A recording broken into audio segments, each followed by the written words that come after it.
Hey guys, so it's not as bad as they said it was going to be, which is always a good thing. Had a wonderful talk with my sister for about 3 freaking hours yesterday. I call her my sister because me and her hung out and been together since high school. Well, technically since 8th grade, but we didn't really get together until high school. And she has seen me through some shit, and I've seen her through some shit, and basically, my 20s and most of my 30s, we lost touch. Because, basically, I was searching for something I thought I could find elsewhere. And, she was always my big sister, even though she was a year younger than me, because she's been through more life, even in high school, than I'd experienced ever. And our lives have always seemed to kind of Alice in Wonderland looking through the glass. It's mirrored it, but it's mirrored it in such a way that it's distorted. Our mindsets have always been similar in the way we approach life, but the way we approach life has been so vastly different. And we got on the topic of women and what we were like, and she amazes me in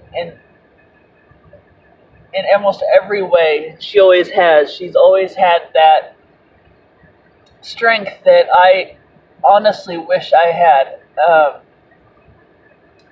She was always the extrovert to my introvert.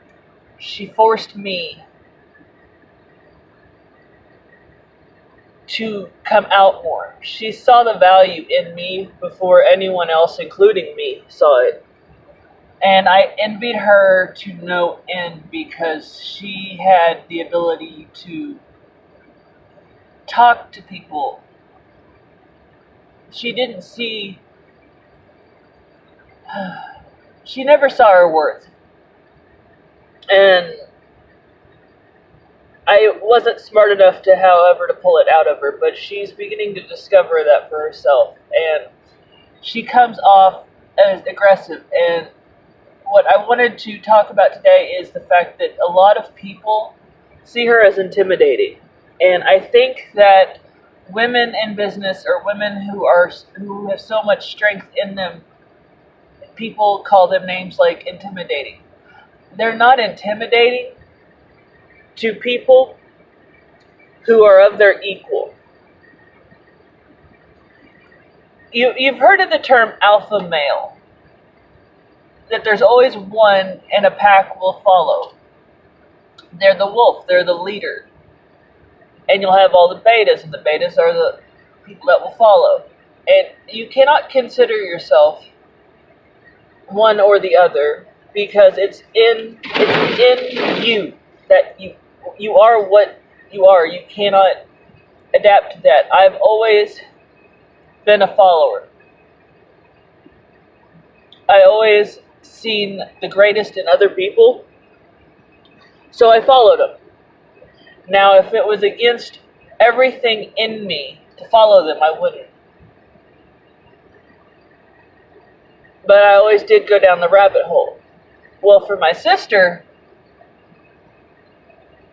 she was always the one I followed. and throughout the years, and now that she's discovering who she is and discovering who she was, she knew who she was when she was younger. She just lost herself. And now that she is back beyond anything that she has comprehended. And I don't think she comprehends yet who she is. She's finding it out. And the strength that is in her eyes and her ability are amazing. She is, and always has been, an alpha. She just, for a long time, to encourage others and to build others up, she has dropped herself down to a beta. This has conflicted within her, and I believe in my heart of hearts that it has caused a lot of issues health-wise, because she has put herself in a position she was never meant to be. Now that she's in the position that she is supposed to be and that she was always meant to be, I think that strength will repair whatever damage has been done and make her unstoppable. Now, with that being said, you can learn alpha qualities, but in the end, I think that it's the animal part in us. We are all mammals, and the part that makes us with the animals is the alpha beta complex.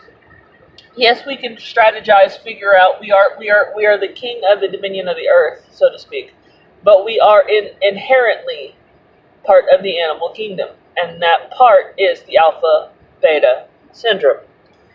With that being said, there is nothing wrong with being a beta. Betas influence and help the alphas beyond any recognition. So if you are in a beta category, it is not a put down. It is not saying you are weak. It is not saying that anything negative about you. It is saying that the alphas need the betas as much as the betas need the alphas.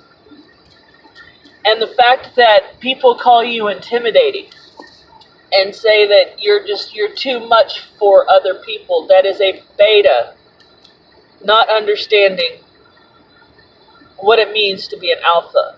Because to another alpha, the intimidators are intrigued. They are intrigued by another alpha, especially if the alpha looks like a beta. Let me see if I can dumb this down.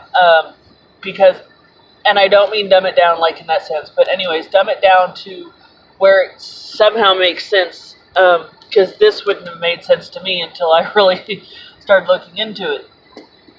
But a beta is not so much a follower, like doesn't have an opinion of their own. It just means they see the strength and the power in someone else.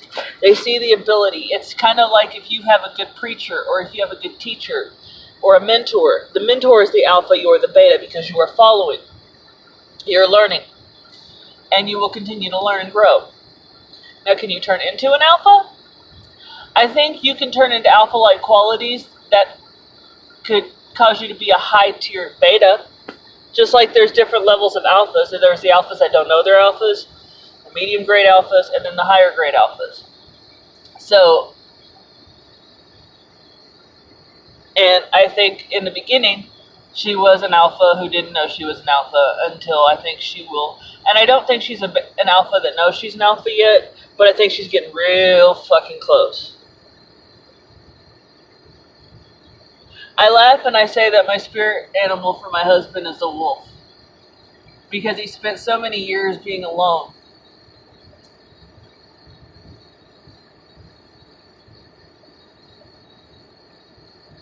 Even if he was in a pack. But he was always an alpha. He always had people who listened to him. He laughed and said last night that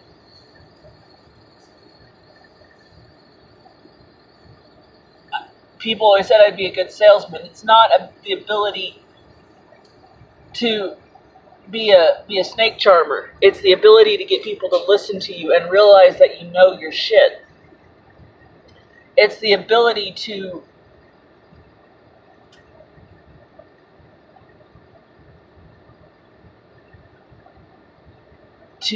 awaken something within others. I don't believe, like, people look at alphas like people who are rich and powerful and all that shit. That's bullshit. The greatest freaking alpha in the history of the world was a carpenter's son. He could turn the world with speeches. The one in the nearest future, or the past, who was an alpha, was a preacher's son. They were servants of the people. That's what made them alpha. They weren't trying to better themselves while stepping on others.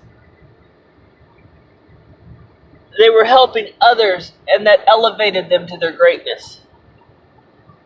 So before you think just because you're in a situation where you feel like you're nothing but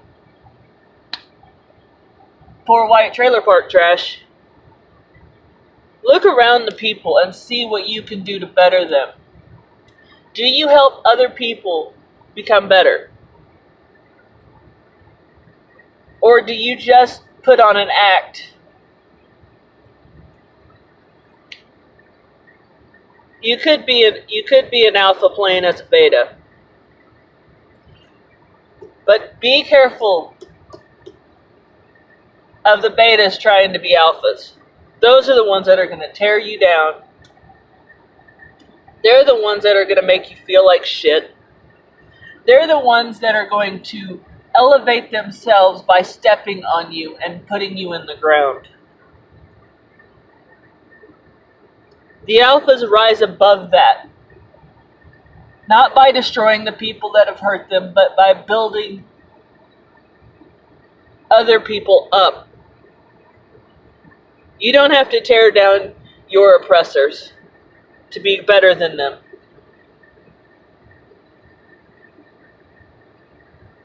The greatest one of all looked at the people who was oppressing him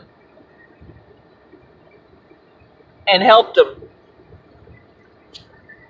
Helped them become a better person. So, love y'all.